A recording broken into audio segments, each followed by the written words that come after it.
there. Let's bring in Ben Reitzes, the head of technology research at Melius Research. Ben, this is a scenario where Nvidia is rightfully, in many people's minds, the stock that is driving the entire market right now. How scared or optimistic should we be about the chip sector? Hey, Dom. Well, look, seasonally, this is a time where a lot of folks digest big first half expectations. And the chip stocks, just like actually last year, ran ahead of a lot of AI hype. And now it's time to deliver. And we're seeing some cracks in terms of PC demand and a few of maybe the applications that investors wanted to see take off, such as Microsoft Copilot and a few other things, be a little slower on the uptake. But I feel like we are in the early innings still of this and feel that the sector will find its legs and get going as a lot more applications come out next year. Okay, so let's assume, let's just say for argument's sake, that you're right, and this is a longer-term story that's playing out that we're in the early innings for. How much volatility could we expect for people playing this particular trade? Are we going to say, hey, it's a long-term uptrend, but you can see a 30% drawdown, hypothetically? Well, 30, I don't know if anybody's smart enough to think that something that draconian will happen, but I do think there'll be a ton of volatility. It's a little bit like the 90s. We have a paradigm shift. There's a lot of learning on the fly. I think it's a lot like the 90s where this is a new market and people are figuring things out. There's a lot of new technologies out there. However, I do think we're in a multi-year shift where market cap is shifting towards semis and even some of the old hardware names. And I don't think that's going to stop. However, at times like this, where there's just a few pockets of air, maybe you would say, folks get a little worried. But I think long term, we're on a freight train. And I would be buyers on dips of the leaders like Nvidia and Broadcom. A decade ago, if you had invested $1,000 in Nvidia stock, you would now be worth almost $220,000, a staggering return that exemplifies the value of long-term saving. The business has regularly plummeted throughout that time, only to rise back stronger than before, particularly for a business that is currently valued at $2.93 trillion. Past success does not guarantee future results. Let us examine the potential outcomes for this renowned semiconductor manufacturer and its investors over the next 10 years. Nvidia was founded in 1993 and played a key role in the development of the Graphics Processing Unit, GPU, a computer processor that excels at handling several tasks at once. This hardware was a perfect match for the video game industry, since Nvidia rose to prominence as a leading provider of gaming PCs and early consoles, while 3D rendering was still novel and thrilling.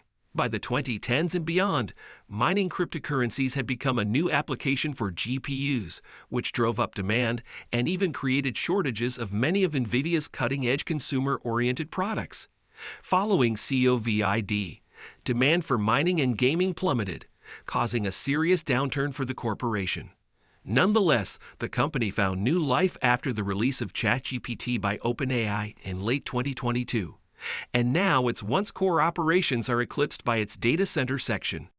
Due to a strong demand for enterprise GPUs, data center sales increased by 154% year-over-year to $26.3 billion, 88% of sales in the second quarter of the fiscal year.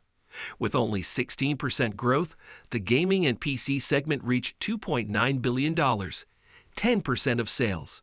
Based on historical data, Nvidia is a highly cyclical company, meaning that developments in the industry or macroeconomic environment could affect its business performance and be out of management's control. Furthermore, even if the business has done a fantastic job meeting the soaring need for AI gear, if demand declines, it will not be able to sustain the sector on its own. Investors with extended time horizons should be wary of this. AI chatbots are entertaining to play with, but they haven't delivered on the revolutionary megatrend that was anticipated. If you want to keep up with Nvidia's latest updates and keep up with the stock market latest news, you can subscribe to our investing tutorial channel as we post daily updates about the biggest changes and catalysts in the market. So click the subscribe button if you don't want to miss the newest market updates. Now back to today's video. The brave Chris Grisanti is here. He's chief market strategist at MAI Capital Management. I shouldn't say brave for buying Nvidia, but for you, you know what I mean. Sure. To step into a name like this at a time when it might have further to fall in this kind of correction back towards, I don't know, some semblance of what is now going to be normal. Sure. So we're actually, as value investors, are actually happy to see this fall, not just because we get it at a cheaper price, but also it's healthy for a stock that's done so well to really give back some of the frankly, abnormal gains. You have 100% in 6 months, and then give us a more reasonable entry price. But like you said, Kelly, if you do the math and forget about the name, cross the name of Nvidia off the chart and just say, here's a stock that's selling at 26 times, again, about in line with Coke or Procter & Gamble, but is growing at 30% next year and 20% the year after that. And those are fairly reasonable assumptions. So that's what makes us interested, and that's what checks our boxes. And it's also called Nvidia. Not to mention it, correct me if I'm wrong, they announced a $50 billion buyback in the last earnings quarter. That is a massive support, you'd think,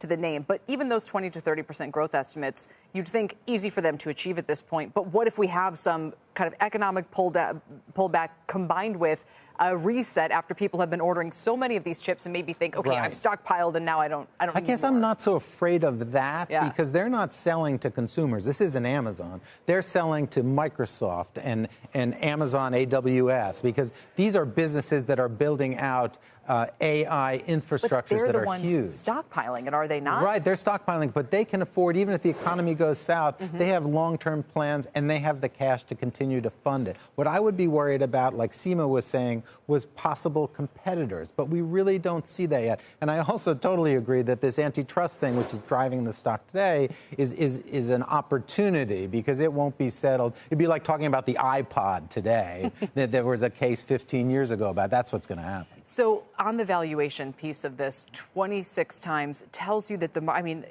if the stock still is that interesting in terms of its growth potential, why is the market assigning such a low forward PE? I mean, it's almost as if it's saying, we know this is an inherently cyclical business. Right. We've been through these ups and downs before. This might be the latest and greatest, but it's not going to be immune from this kind of volatility going forward. Sure, I think you're putting your finger right on it. But I think that the market has a somewhat antiquated view of the semiconductor business. I like to say that semiconductors are to the 21st century what oil was to the 20th century. You cannot have a thriving digital economy without them. So I think that they are less cyclical than they were 10 or 15 years ago. And I think AI is just this huge tailwind that can certainly get Nvidia through the next 2 to 3 years. The $1 trillion that corporate corporations are estimated to spend over the next few years on AI-enabling hardware may never be recovered, according to some Goldman Sachs analysts, because of the technology's low potential for profit due to computation costs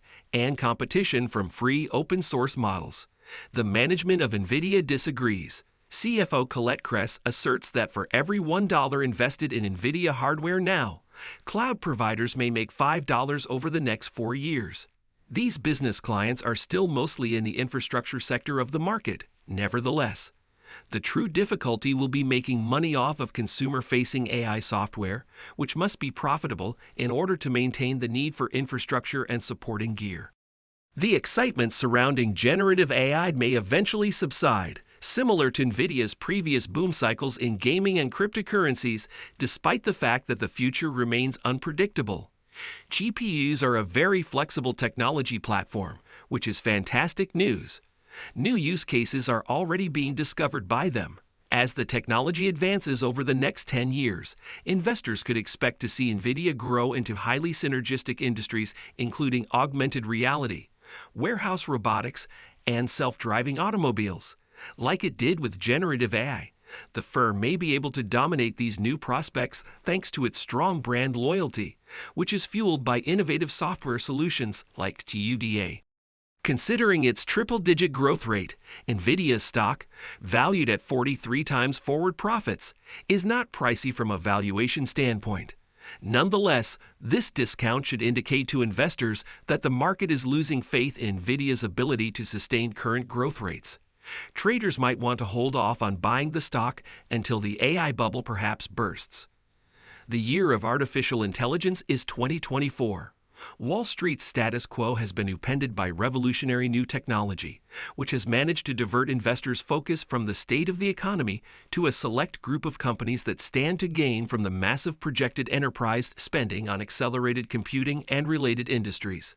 This means that even if interest rates have reached a 23-year high, the flagship S&P index has increased by over 44% since the end of 2022, while the NASDAQ index, which is heavily weighted in technology, has increased by 63% over the same period. So what does this really mean for Nvidia stock? Let's find out. But first, if you made it this far into the video, thank you. These videos take a lot of effort and time to make, so if you enjoyed them, please hit the like button, subscribe to the channel. This goes a long way in helping us grow. That said, back to the video. And this week, our next guest sounded the alarm on some of the big tech stocks back in July. And joining us now is Dan Niles, Niles Investment Management founder and portfolio manager. Dan, happy Friday. So on the S&P, we're back to where we were in mid-June, right before you issued that warning, where at the time we had been led higher, and we were being led higher by technology. Only this time, we're led lower by technology. Aside from that, what's different? Why might we not reverse course and go higher again? Because I think it's becoming clear to investors that you're spending a ton of money on AI. And despite what people say, the facts are that even though spending on AI is going up, your revenue forecasts are going down. And what I mean by that is if you look at the three biggest hyperscalers and three of the biggest stocks in the S&P 500, which is Microsoft, Google, and Amazon, all three of those companies, when they reported their quarters, even though they upped the amount that they were going to be spending on AI infrastructure, the forward revenue figures for all three of those went down.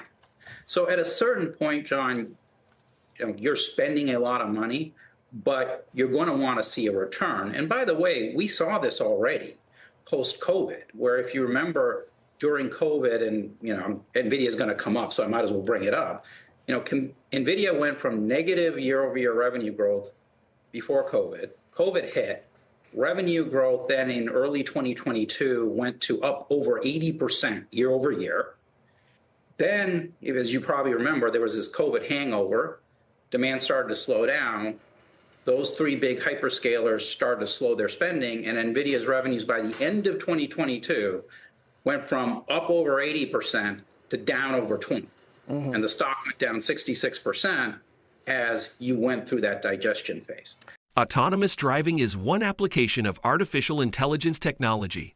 In its most basic form, autonomous driving is based on machine learning. Since autonomous driving is a subset of artificial intelligence, machine learning is also an artificial intelligence, a point that is frequently overlooked in the media and by commentators. Neural networks are used in autonomous driving to process current data and anticipate other drivers and pedestrians' actions. This capacity presents the possibility of launching new businesses, especially in the case of auto owners who sell their cars for autonomous ride-sharing so they may make money when they aren't using them.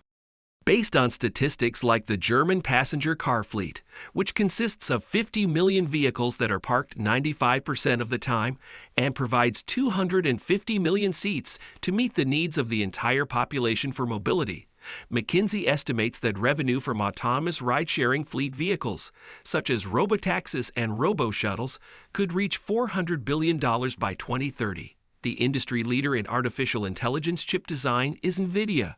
Neural nets and other software that forms the foundation of autonomous driving are trained using its GPUs.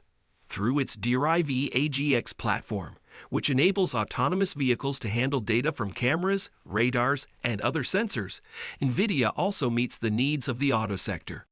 Because of its high-performance product line, Nvidia Corporation has built a strong brand that has helped it negotiate deals with luxury automakers like BMW and Hyundai. The company will profit from the expansion of neural network training as well as from automakers who may be trying to develop in-house autonomy solutions, but avoid the costs of developing in-vehicle computer gear due to its criticality to the AI supply.